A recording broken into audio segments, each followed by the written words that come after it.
नमस्कार, माझं नाव वैभव पिंपळे. या माझ्या मातोश्री रंजना पिंपळे. यांना एका पायात खूप त्रास होत होता आणि त्यांचा पाय पूर्ण सुजलेला होता.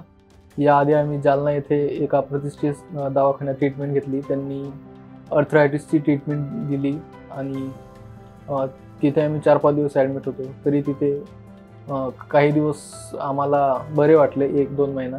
पण नंतर परत त्रास सुरू झाला.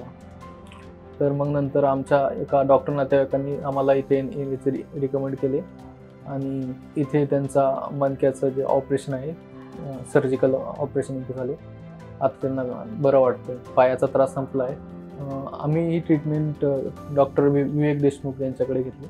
नर्सिंग स्टाफ खूप हेल्पफुल होता. त्यांनी रोज विचारणा केली आमची आणि इथली डाएट वगैरे पण व्यवस्थित होतं आणि साफसफाई पण व्यवस्थित आहे आणि इथे सगळ्या सुविधा आहेत.